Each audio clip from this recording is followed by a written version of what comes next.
Hello everyone! I know I kind of spontaneously did this today and I do apologize.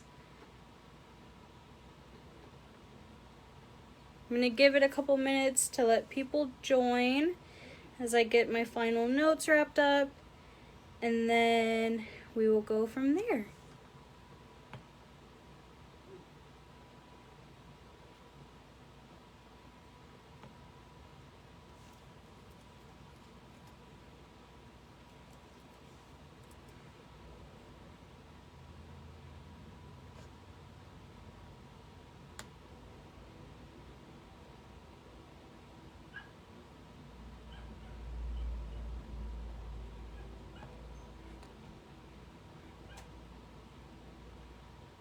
Hello, hello to those who are joining.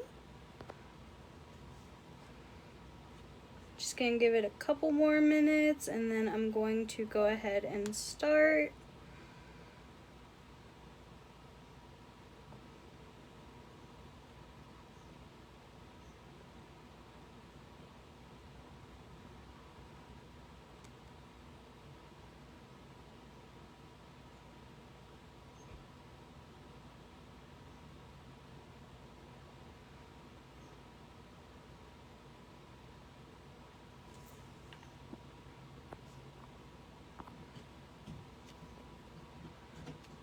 That is so weird. I cannot see my comments. But that's okay. I can answer them at the end. Okay, so I'm going to go ahead and get started. Today, the live is about Kitsune, or fox spirits in Japanese.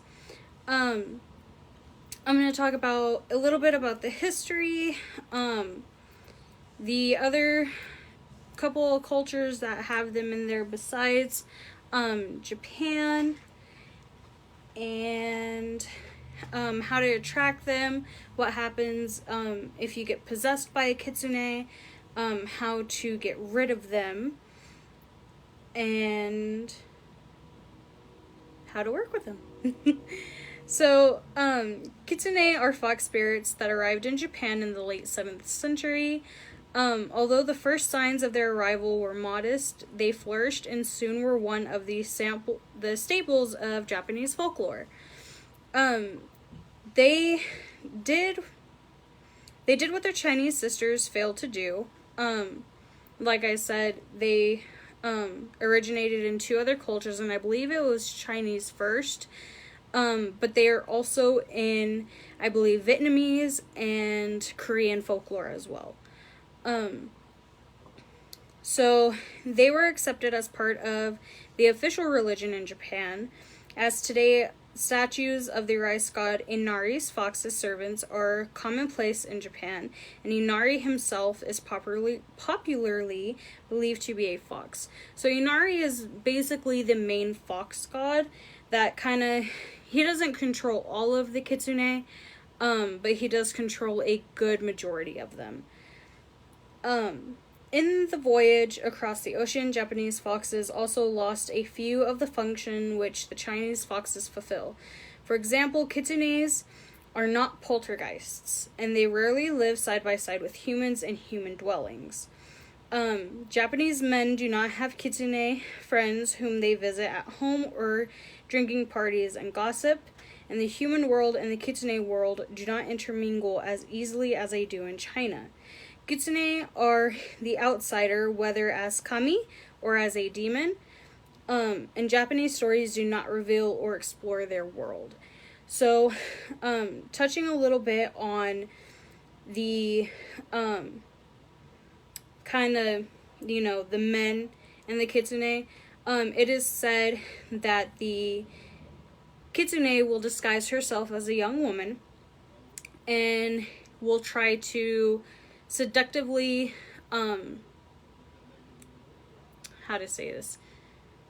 seductively get a man to her, in per se. So she will do a number of things to seduce the men. I'm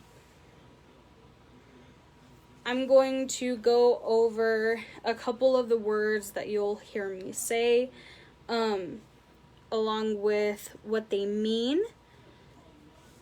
Sorry, guys. So, as you probably heard me say, kitsune means fox. It is the standard term for fox spirit in Japan. A Mayubu is a celestial fox and is one of the foxes which is sworn to Inari service, which is the fox god.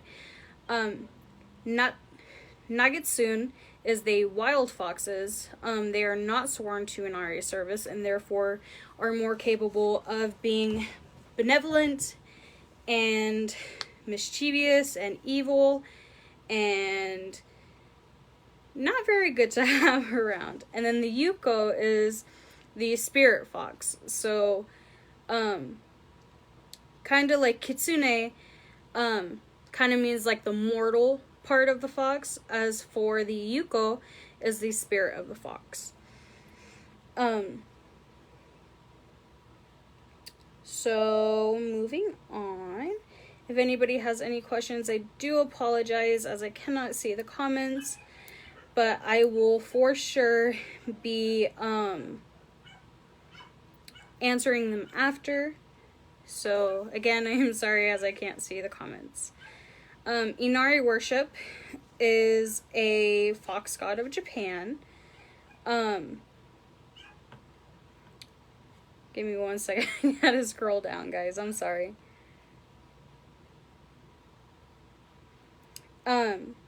He is the deity of rice and a major.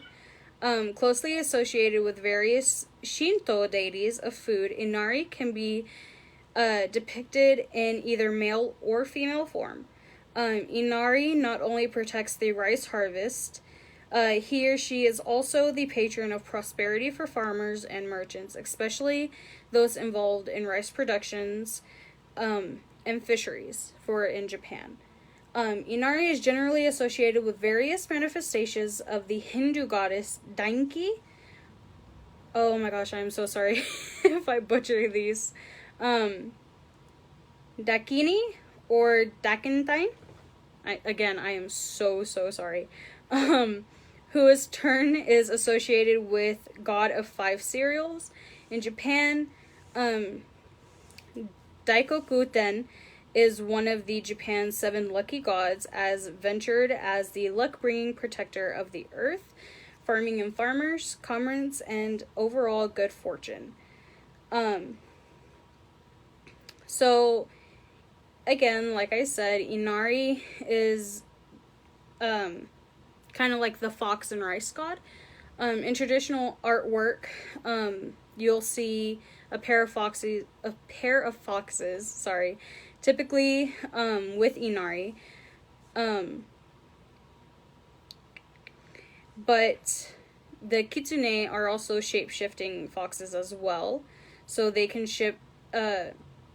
shape-shift into anything, really. Shinto, if I'm not mistaken, is the Japanese culture for working with kitsune. And as for the Korean and Chinese folklore, I do know that the Korean folklore and practice for Shinto is closed off. As for the Chinese, I'm not too sure about. They haven't really come out and said anything about it being cultural appropriation. But as far as I do know, the Japanese Shinto is open. But again, as far as the Korean and the Chinese, the Korean is not open and the Chinese is kind of uncertain. So, with that being said, that is also why I'm kind of, I am so sorry, guys. I'm all over the place today. That is also why I am mainly focusing on the Japanese Shinto, or religion of the Kitsune. So, there are different types of Kitsunes,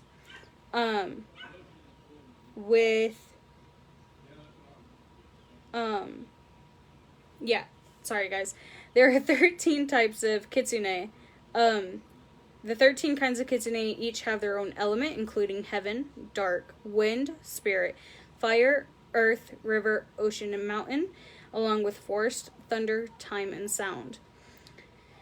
But,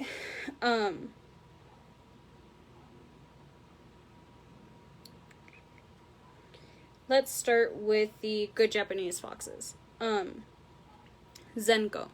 Now, with the 13 different types of kitsunes, they could be in either one of these categories. It really depends on them. So the Zenko are benevolent, celestial Japanese foxes, are associated with the god Inari. They are sometimes called Inari foxes, even if they do. I'm sorry, guys. Even if they do not have 9 tails, these kitsune are always depicted as being white in color. Inari foxes in Japanese folklore are particularly fond of fried sliced tofu called aborage. Aborage is kind of like a tofu with seasoned rice in the middle, and that's actually one of the ways that you can attract a kitsune. The Japanese foxes have the power to ward off evil, and they sometimes serve as guardian spirits. Besides protecting Inari shrines, they also protect the local villages from the evil kitsune and other malevolent Japanese foxes. The evil Japanese foxes, Nakitsune, these foxes are also a part of the yokai, which is something that they're a part of, which are different types of demons and things in Japanese folklore. These particular kitsune, there are stories about them tricking people from all manners of life. The cruel Japanese foxes target the bad traits of humans, such as pride, greed, and vanity, for their own entertainment. These kitsune can bring down even the most devout priests by disguising themselves as women. They rarely attack women, but prefer to possess them instead. And we will get to how to get rid of that if a kitsune does try to possess you or anything like that.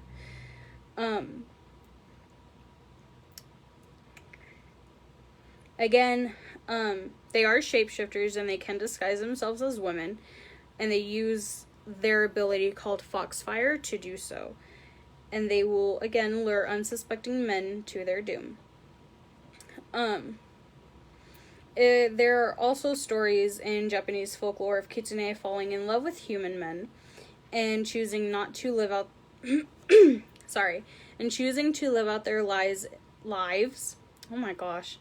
I'm sorry. Live their lives in the human world. Most of the stories follow the same pattern. A young man falls in love with a beautiful fox woman, and they marry, unaware of the fox's real identity.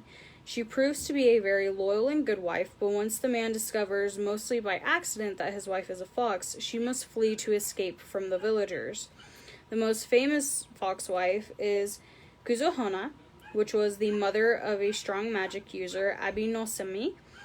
When foxwives bear children, however, they receive a part of their mother's supernatural kitsune abilities. When rain is falling on a clear sky, Japanese people say two kitsune are getting married. Of course, this is considered to also be a good omen. So that is kind of what I have for the history and somewhat of the folklore of the kitsune. There, a lot of the time, whenever working with kitsune, most of the time you're working with the fox spirit. They have a majority of tails. The most common tails that you will see are 1, 3, 5, 7, and 9. And each tail is kind of their power and how old they are. For the one-tailed kitsune, there are 100, and for each tail, that's another 100 years tacked on. And that's also how wise or how powerful they are. A lot of the time with kitsune, they can be mischievous, they can be playful, but really you have to be very careful because, as I said, a lot of the kitsune will try to possess one. So I'm going to go ahead and go over how to work with them, and then how, if you feel like a kitsune is becoming too much, or the kitsune is starting to try to possess you in a way, there are different ways to get rid of it.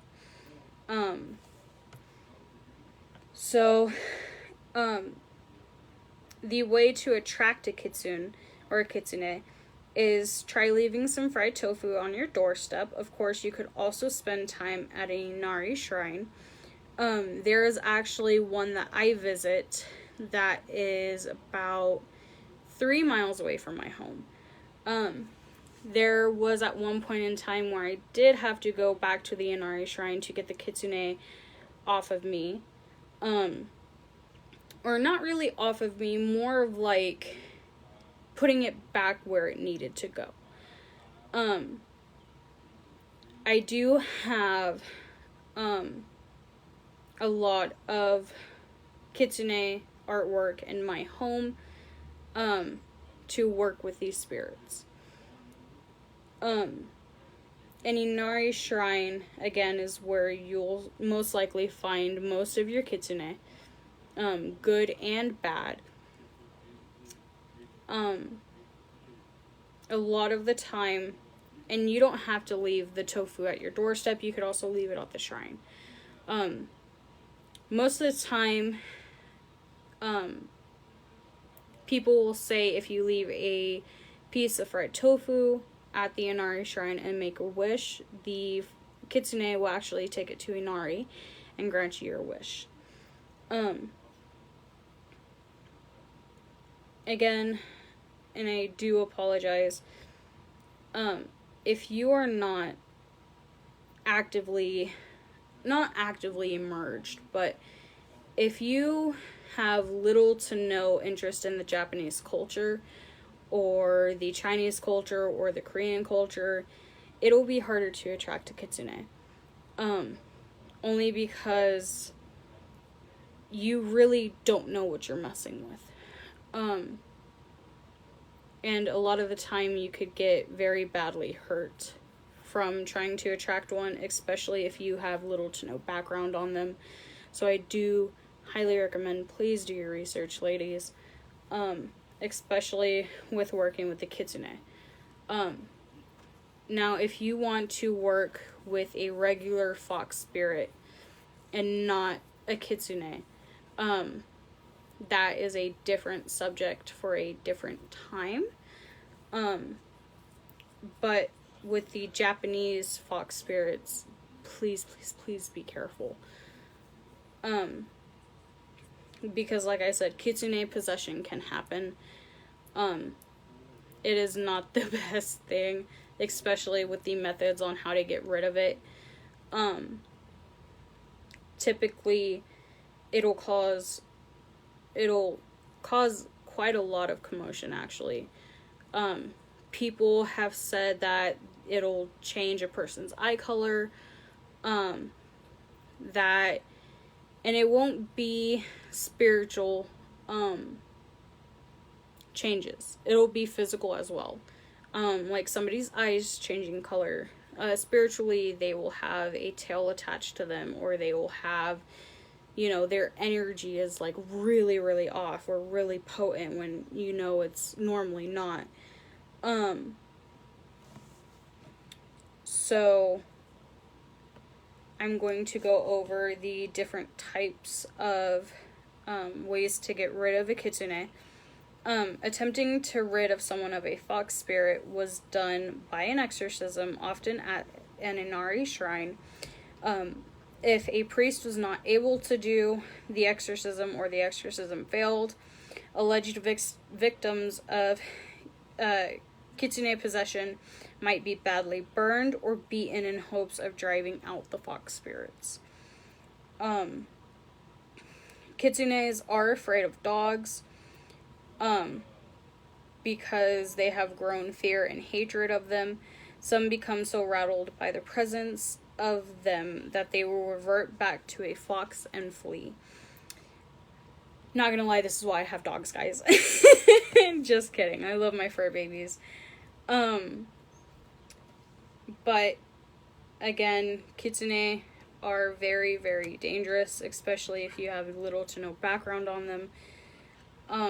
So please, please, please, I do advise you guys doing your research. Other than that, and I am still learning myself, but there's not enough information about how to work with them other than what I have given you. I am still trying to find ways of attracting more myself. But I hope this helps, and I hope that if you guys are interested in the kitsune, that you please proceed with caution, and I will share as much information as I have found over the last couple of years that I've worked with them. There has been one particular kitsune that was benevolent that I had to get rid of at the Inari shrine by my house because I just could not shake him off. Again, please, please, please be careful. I cannot stress that enough, because these are not your normal spirits to work with. These are kind of like working with the fae and diving in blindly. But they are not the fae. They are something a bit more.